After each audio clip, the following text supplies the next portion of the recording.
Hello and welcome again. Today we have quite a task ahead of us because to complete the map we have to get both Wolfar and the twins through this very heavily guarded vault. Not only are there very scary units in these two golems, two trebuchets and Emmerich, there's also this map's gimmick in these four crystals not only providing defense to the units we just mentioned, but also providing crit condition to all these mages. And they are also different from the usual crystals from Emmerich's normal groove, as they are way more tamed. Our first move may seem counterintuitive because we send both our commanders backwards, but this map is designed in a way where you have to build up your own forces before crossing the sea, and you have to be ready to face all the nasty enemies there. As such, the early game is focused more on naval and aerial during the build-up, and the commanders can't contribute much to that before we sail across the sea, so they are simply going to take care very briefly of the little force behind us trying to stop us from getting these villages. Now remember when I just said that we should wait before crossing the sea? Well, we don't really have time for waiting, and rather than pushing into the enemies, we'll just let the enemies come towards us and pick them up with our Merfolk and our harpoon sheath. Wolfar and the sword next to him position themselves in a way to zone away that little squad for one more turn because we need just that amount of gold.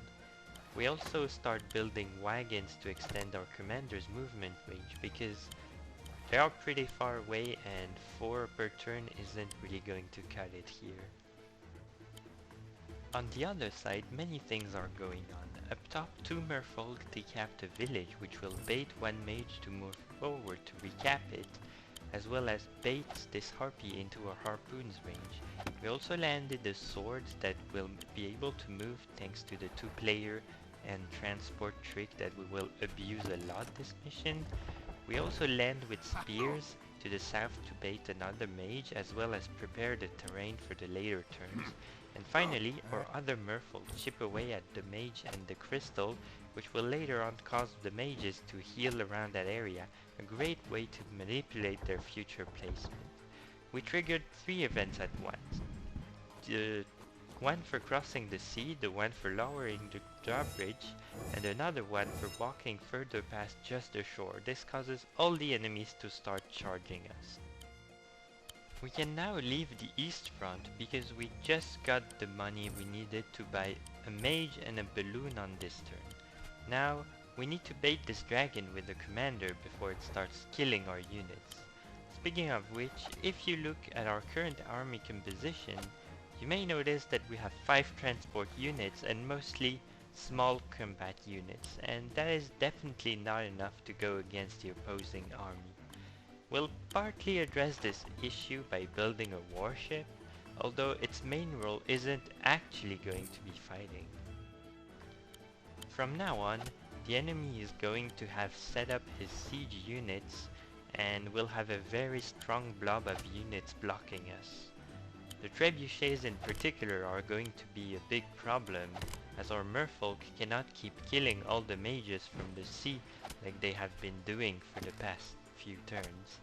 Except all these units are actually placed exactly where we want them to be, and we're going to make sure they stay there by feeding them kills again and again. You should be able by now to guess what strategy we are going for and what we have been set up so far. We are about to rush past all the enemies by moving under them while we are distracting them in the center with weaker units. Pay close attention to what units contain what other units, because currently Wolfar is hopping in a purple wagon and the twins are already in a black wagon. And while our Merfolk and this purple sword distract the trebuchets, the mages, and a golem towards the center, we are setting up barges on the beach, and in one of these barges, the purple one, we have put a mage and the wagon containing the twins. So we have a purple barge containing a black wagon containing a purple commander. In the other barge we are going to do the opposite. We are placing a black commander into a purple wagon inside of a black barge. The alternating colors are very important because it means the units move as soon as possible, as soon as they get out, and can cover ridiculous amounts of distances in a very short time frame. As I mentioned before, we are feeding Merfolk to these trebuchets to keep them in place, as they cannot move and attack the same turn. The golem chooses to go for our purple sword on the right rather than his other target, the black pike to the south, because I believe since our pike has already been weakened, his monetary value is lower than the sword, which is why the golem prefers going for a sword over a pike in this situation. Our barracks are from now on going to be spamming cheap high move units like mages and dogs to feed the trebuchets, while our infiltration is going on. As you may have noticed, we cannot kill this crystal that is in our way, and we are going to use a little exploit concerning this map I discovered to get around that. By saving a checkpoint, resigning and loading it, the game replaces the special tanky crystals from this map by the regular squishy emerald crystals, allowing us to clear a path for our wagons. Finally, we reach the moment we've been building up to this entire map, where our freshly unloaded wagons are going to get both our commanders across this whole section of the map. A wagon skip of some sorts. Our positioning here has to be this exact one because we need Wolfar to reach the gate, but also be healed by our mage before that.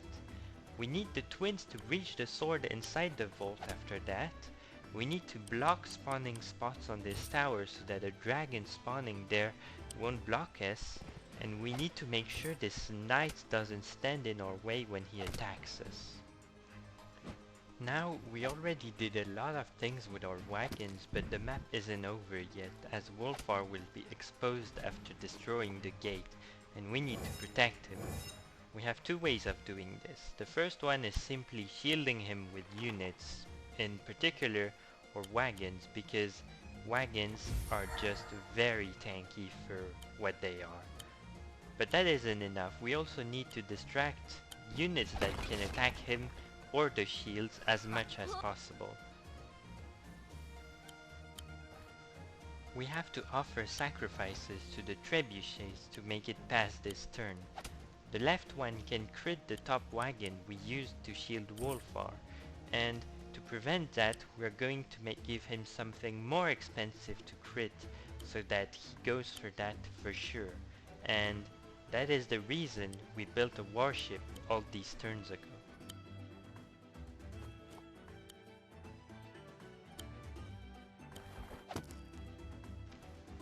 And now, it's finally time to enter the treasure room, and for once, I am thankful for the flagstone defense, because in the cases where the twins one-shot that sword with a max roll, the other one runs away only to body block at the final turn, which is an extremely annoying way to fail this, and that actually happened twice before I got a clean run. Just as planned, the trebuchets have accepted our offerings and will allow us to continue this map.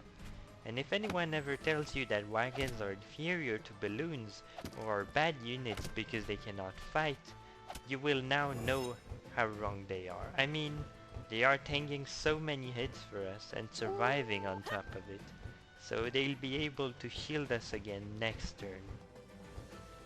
Just like in the Felheim 1 mission, reinforcements arrive when you are about to exit the map, so all that they really accomplish is make the enemy phase longer and waste your time, because from their spawn points there is absolutely no way they could catch up to you. Anyways, this solution is actually surprisingly consistent compared to the ones I used for the other missions, especially the Cherrystone one. And while we do lose the S ranking and use a small exploit to accomplish it, this map that appears to be frustrating to fight into can be really fun if you just don't play it as intended.